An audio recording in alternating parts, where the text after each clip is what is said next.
Professor Yunus অবশেষে একটা সত্যিকারের ভালো অ্যাপয়েন্টমেন্ট দিলেন।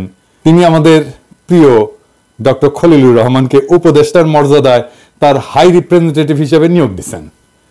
সম্প্রতি আমি খলিল ভাইকে দুইবার ইন্টারভিউ করছিলাম, যেগুলো আপনারা অনেকেই দেখছেন। এই যে এই দুইটা, যারা দেখেননি তাদের জন্য লিঙ্ক ডেসক্রিপশন বক্সে দিয়ে দিচ্ছি। আমাকে অনেকেই বলছেন এগুলো ছিল মাস্টার ক্লাস ইন্টারভিউ। খলিল ভাই, আপনাকে প্রাণ ঢালা অভিনন্দন, শুভেচ্ছা। বাংলাদেশের 1 নম্বর আন্তর্জাতিক সমস্যা অর্থাৎ রোহিঙ্গা সমস্যার গুরুভার এখন আপনার স্কন্ধে। সেই সাথে যোগ হয়েছে অগ্রাধিকারমূলক বিষয়াবলী। হাই রিপ্রেজেন্টেটিভ পদবিটা অত্যন্ত উপযুক্ত হয়েছে। এতে করে দেশে বিদেশে উভয় জায়গাতেই প্রধান উপদেষ্টার উচ্চ প্রতিনিধি হিসেবে আপনি দায়িত্ব পালন করতে পারবেন। এই বিশাল দায়িত্ব পালনে সূক্ষ্ম এবং জটিল কূটনৈতিক দক্ষতা এবং ব্যাপক জাতীয় এবং আন্তর্জাতিক অভিজ্ঞতার প্রয়োজন। আপনারা সবাই বুঝতেছেন, এর শতভাগ আপনার আছে খলিল ভাই। এছাড়া তত্ত্বাবধায়ক সরকারের প্রধান উপদেষ্টার দপ্তরে নিবিড়ভাবে কাজ করার পূর্ব অভিজ্ঞতাও আপনার আছে। এটা হয়তো অনেকেই জানে না। তাই আপনি এই দায়িত্ব পালনে পুরোপুরি সফল হবেন সে বিষয়ে আমি নিঃসন্দেহ। 6টা কারণে আমি খলিল ভাইয়ের এই নতুন দায়িত্ব গ্রহণে আনন্দিত। আসেন দেখি সেগুলো কি কি। প্রথমত, জুলাই বিপ্লবে তার অবদান। আপনারা পর্দায় যে বিধ্বংসী পিনাকিকে দেখছেন, সেই পিনাকির সারথি ছিলেন খলিল ভাই। আমি নিজেকে বলি অর্জুন আর খলিল ভাইকে শ্রীকৃষ্ণ। এটা একটু ব্যাখ্যা করি। গল্পটা মহাভারতের। চাচাতো ভাইদের মধ্যে রাজ্য নিয়ে যুদ্ধ। এক পক্ষের সেনাপতি অর্জুন ভালো ধনুর্ধর, ভালো যোদ্ধা, কিন্তু বিপক্ষে অনেক বীর আছে যারা অর্জুনের চাইতে খারাপ না যুদ্ধবিদ্যায়, ধনুর্ধর হিসাবেও খারাপ না, কেউ বরং ভালো। তো এই অর্জুনকে শ্রীকৃষ্ণ বিজয়ী করবেন, এমনভাবে বিজয়ী করবেন যে সাফল্যটা অর্জুনের বলে মনে হয়। তো ভগবান হইয়াও তিনি অর্জুনের রথের সারথি হন, পুরা যুদ্ধে পরামর্শ দিয়া, উপদেশ দিয়া, কাউন্সেলিং কইরা, এমনকি অর্জুনের প্রাণ বাঁচায় শ্রীকৃষ্ণ অর্জুনকে যুদ্ধ জয় করে দেন। শ্রীকৃষ্ণ না থাকলে ওই যুদ্ধে অর্জুনের বিজয়ী হওয়ার বিন্দু মাত্র সম্ভাবনা ছিল না।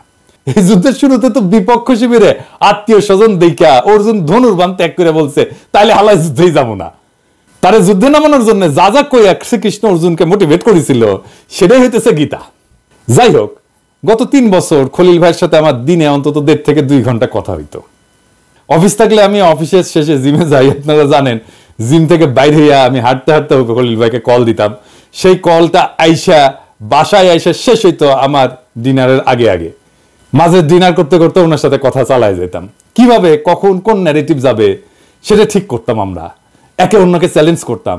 খলিল ভাই গ্রাউন্ড লেভেল থেকে প্রত্যেকটা এপিসোডের ফিডব্যাক নিয়ে দিতেন আমাকে প্রত্যেক দিন। আরো একজন দিতেন আমাকে ফিডব্যাক, তিনি হচ্ছেন শফিক রেহমান। কোন কথা কিভাবে বলতে হবে, কোনটা ভালো হয়েছে, কোনটা অতটা ভালো হয়নি, খুঁটায় খুঁটায় ফিডব্যাক দিতেন শফিক ভাই। সেজন্য আমার এপিসোডগুলো দিনে দিনে দিনে দিনে মান বাড়তো। আমার মতো মাথা গরম মানুষকে মাথা ঠান্ডা করে শিখিয়েছেন খলিল ভাই, আইডিয়া দিয়া, উপদেশ দিয়া। সর্বোপরি ফ্যাসিবাদ নির্মূলের আশার প্রদীপটা নিরন্তর জ্বালায় রেখা তিনি আমার পাশে ছায়ার মতো থাকছেন সবসময়। তার সঙ্গে যে সব বিষয়ে আমার মতের মিল হয়েছে তা কিন্তু না, কিন্তু ভিন্ন মতকে সম্মান দেখানোর একটা অসাধারণ গুণ খলিল ভাইয়ের আছে, যেটা আমি অনেকের মধ্যে দেখতে পাই না। ফ্যাসিবাদের পতনের ঠিক আগে তার কাছ থেকে একটা দারুণ আইডিয়া পাই।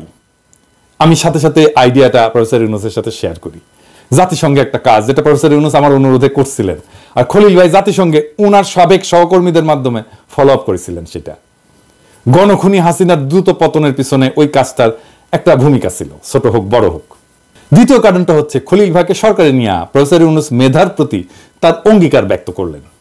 বাংলাদেশের প্রথম রেগুলার বিসিএস পরীক্ষায় খলিল ভাই প্রথম হয়েছিলেন। ওই সময় 1600 নম্বরের পরীক্ষা হইতো।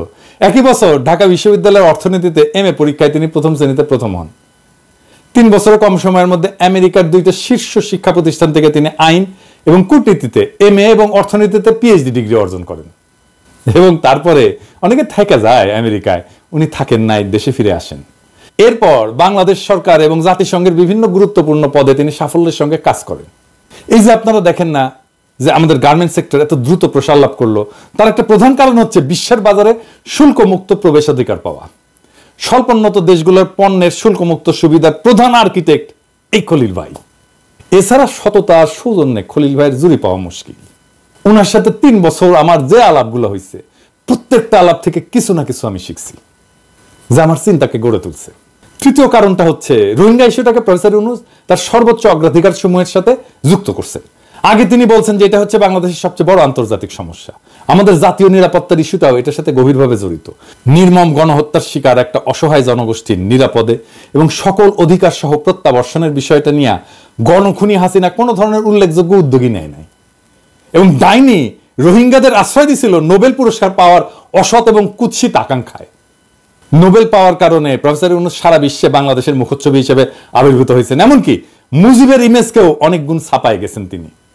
এইটা হাসিনার গায়ে জ্বালা ধরায় দেয়। কিন্তু যখন সে দেখলো যে এই পুরস্কার পাওয়ার কোনো উপায় বা সম্ভাবনা নাই, তখন থেকে রোহিঙ্গা ইস্যুকে সে চরম অবহেলার দৃষ্টিতে দেখছে। এ বিষয়ে ইন্ডিয়ার লাইনকে সে অন্ধভাবে অনুসরণ করছে। এমনকি গণহত্যাকারী ঘৃণিত মায়ানমার জান্তা, যারা কিনা বাংলাদেশের সাথে চরম শত্রুতামূলক আচরণ করছে, তাদের কাছে নতজানু হয়ে থাকছে। ফলে জাতীয় এবং আন্তর্জাতিক অগ্রাধিকার তালিকা থেকে এই ইস্যুটা প্রায় খসে পড়ছে। প্রফেসর ইউনূসকে শুকরিয়া, তিনি এই টপ প্রায়োরিটি ইস্যুটাকে পুনরুজ্জীবিত করার মহৎ উদ্যোগ গ্রহণ করছেন এবং খলিল ভাইয়ের মতো একজন মেধাবী, দক্ষ এবং যোগ্য ব্যক্তিকে এই দায়িত্বটা দিচ্ছেন। চতুর্থ কারণ হচ্ছে যে খলিল ভাইকে সরকারে নেওয়ার মাধ্যমে দেরিতে হইলেও প্রফেসর ইউনূস জুলাই বিপ্লবে বেসরকারি বিশ্ববিদ্যালয়ের অবদানকে স্বীকৃতি দিলেন। আন্দোলনে বেসরকারি বিশ্ববিদ্যালয়ের ছাত্রছাত্রীরা বিশাল ভূমিকা পালন করছেন, তাদের অনেকে আত্মদান করছেন।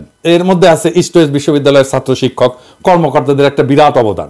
খলিল ভাই এই বিশ্ববিদ্যালয়ের অন্যতম প্রতিষ্ঠাতা এবং ট্রাস্টি বোর্ডের একজন সদস্য। 5 নম্বর কারণ হচ্ছে দীর্ঘকাল প্রবাসে থেকেও খলিল ভাই খাঁটি বাংলাদেশী রয়ে গেছেন। বছর 4 আগে তিনি আমেরিকান নাগরিকত্ব লাভের যোগ্যতা অর্জন করছিলেন, তা সত্ত্বেও তিনি আমেরিকান নাগরিকত্বের জন্য আবেদন করেননি। আমি মেলাবার জিজ্ঞেস করছি উনাকে এই কারণটা, উনি এড়ায় গেছেন। একবার উনি বলছেন যে আমেরিকান নাগরিকত্ব গ্রহণের শপথ গ্রহণের প্রক্রিয়ায় বাংলাদেশের নাগরিকত্বের সাথে সকল সম্পর্ক ছিন্ন করতে হয়। এক সময় জাতিসংঘে বাংলাদেশের পতাকা হাতে নিয়ে নিজ দেশে প্রতিনিধিত্ব করছেন, সেই কারণে বাংলাদেশের সাথে তার সম্পর্ক ছিন্ন করাটা তার পক্ষে কষ্টকর বোধ হয়েছে। এখনো তাই তার হাতে শুধু বাংলাদেশের পাসপোর্ট, অন্য কোনো দেশের পাসপোর্ট নাই। আর শেষ কারণটা হচ্ছে যে খলিল ভাইয়ের সাথে আমার সাম্প্রতিক 2টা টক শো, মানে যেটাকে আমি শ্যাডো ক্যাবিনেট বলছিলাম, সেটা খুব পপুলার হয়েছিল। আমার শ্যাডো ক্যাবিনেট থেকে একজন এক্সপার্ট ক্যাবিনেটে যাইতেছেন। বিভিন্ন বিষয়ে খলিল ভাইয়ের গভীর জ্ঞান, অভিজ্ঞতা এবং ব্যক্তিত্ব ব্যাপকভাবে প্রশংসিত হয়েছিল। কিন্তু ওই টক শো এর পরে অনেকে আমাকে ব্যক্তিগতভাবে বলছেন যে এটা ছিল মাস্টার ক্লাস ইন্টারভিউ। অসংখ্য শ্রোতা কমেন্ট করছিলেন প্রফেসর ইউনূস যেন খলিল ভাইকে তার সরকারে অন্তর্ভুক্ত করেন। তিনি তাদের চাওয়া পূর্ণ করছেন।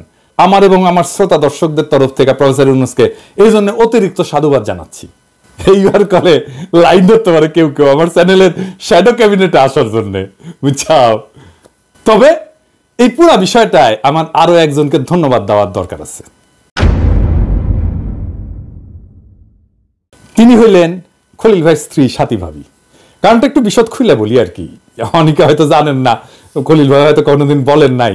সাথী ভাবিও কিন্তু ঢাকা বিশ্ববিদ্যালয়ের অর্থনীতি বিভাগে খুব ভালো ছাত্রী ছিলেন। পরে বস্টনের নর্থ ইস্টার্ন ইউনিভার্সিটি থেকে অর্থনীতিতে এমএস করেন।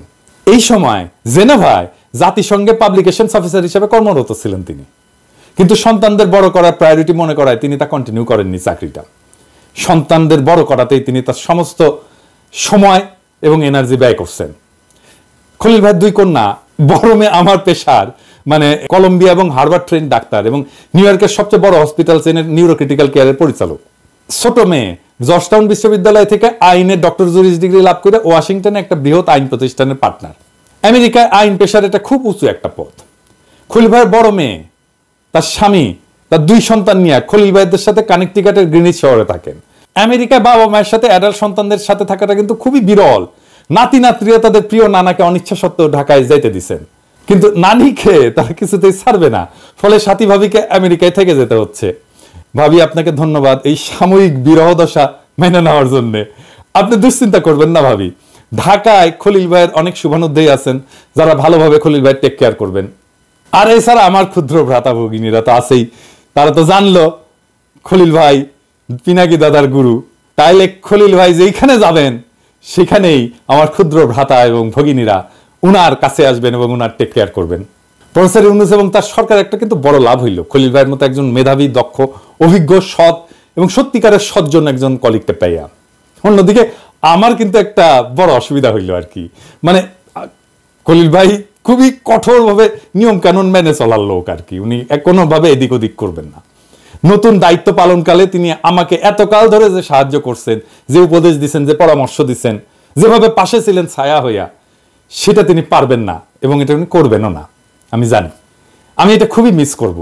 মানে খলিল ভাই আমার বড় ভাইয়ের মতো ছিলেন আর কি। তবে দেশ এবং জাতির জন্য তিনি যে অবদান রাখবেন এটা আমার দৃঢ় বিশ্বাস। তার তুলনায় আমার এই অসুবিধা সামান্য ক্ষতি বলে আমি মেনে নিছি।